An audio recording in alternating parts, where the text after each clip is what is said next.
নমস্কার বন্ধুরা, all in one চ্যানেলে আপনাদের সবাইকে স্বাগত জানাই।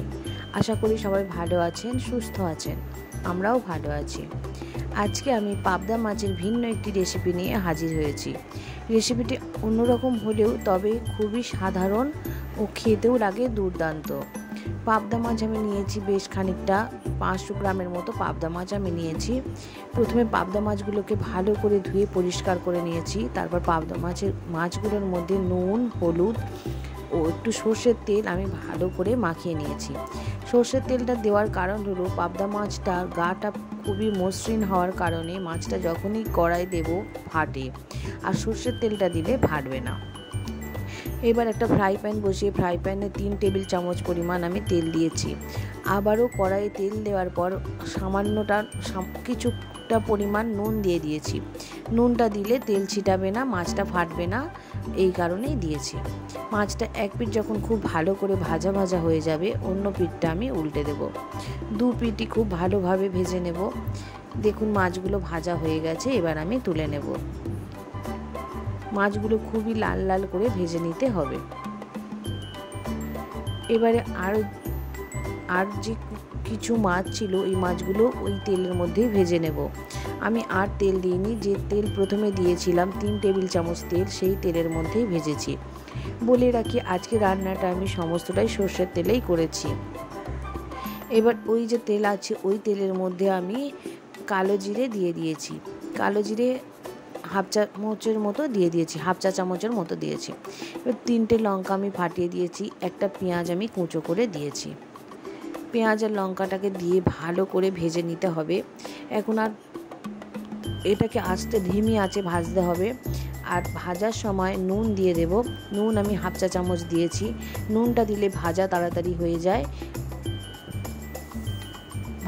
এবার পেঁয়াজটা ভালো করে ভাজা হয়ে যাওয়ার পর আমি 2টো টমেটো আমি এর মধ্যে দিয়েছিলাম। 2টো টমেটো দিয়ে দিয়েছি আর একটা আলু দিয়েছি। আলু ও টমেটোটাকে আগে ভালো করে ভেজে নেব। প্রথমে আমি পেঁয়াজটা ভেজে নিয়েছি, না হলে আলুর সঙ্গে দিলে ভালো ভাজা হতো না। এবার পরে আমি 1 চা চামচের মতো তেল অ্যাড করেছি। নুন দিয়ে দিয়েছি 1 চা চামচের মতো, দিয়ে ভালো করে নেড়ে চেড়ে ভেজে নিতে হবে। 2 থেকে 3 মিনিট ভালো করে ভাজতে হবে। ভালো করে ভেজে একটু ঢাকা দিয়ে রাখতে হবে। দিলেই তাহলে টমেটো আলু সব ভাজা হয়ে নরম হয়ে যাবে। আর এই যে একটা গুঁড়ো দেখছেন, এটা সর্ষে ও পোস্ত আমি একসঙ্গে মিশিয়ে গুঁড়ো করে নিয়েছিলাম। সব সময় বাটতে ভালো না লাগলে এইভাবে গুঁড়ো করে রাখতে পারেন, এটা বেশ অনেক দিনই থাকে। এই গুঁড়োটা আমি 1 চা চামচ দিয়ে খানিকটা পরিমাণ জল দিয়ে মিশিয়ে রেখে দেবো। এদিকে দেখুন আলু ও টমেটো ভাজা হয়ে গেছে। এবার আমি এর মধ্যে দিয়ে দেবো হলুদ গুঁড়ো দিয়ে দিয়েছি 1 চা চামচের মতো, লঙ্কা গুঁড়ো হাফ চা চামচ দিয়ে ভালো করে নেড়ে চেড়ে মিশিয়ে নিতে হবে। এবার সর্ষে ও পোস্ত বাটাটা দিয়ে দিয়েছি 1 চা চামচ, সেটাও পেস্ট মতো বানিয়েছিলাম, সেটাও এর মধ্যে দিয়ে দেব। এবার এর মধ্যে জল দিয়ে দেব, এই বাটিরই 2 বাটি জল দিয়ে ভালো করে মিশিয়ে নিতে হবে। চাইলে আরও একটু জল দিতে পারেন। গ্রেভিটা কে কেমন খাবেন সেই রকম তার উপরে নির্ভর করে জলটা দেবেন।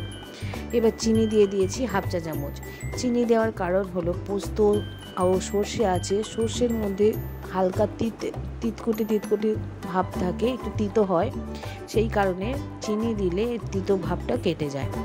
এবার তরকারিটা যখন ভালো করে ফুটে যাবে, ঠিক সেই সময় আর আলুগুলো দেখবেন প্রায় অনেকটাই সিদ্ধ হয়ে এসেছে, ঠিক সেই সময় মাছটা দিয়ে দিতে হবে। আগে দিলে মাছগুলো ভেঙে যাবে। দেখুন তরকারির আলু প্রায় সিদ্ধ হয়ে গেছে, আমি তখনই মাছটা দিয়েছি। মাছটা দিয়ে ভালো করে গ্রেভির মধ্যে আমি ডুবিয়ে দিয়েছি। দিয়ে চাপা দিয়ে রাখবো 2 থেকে 3 মিনিট।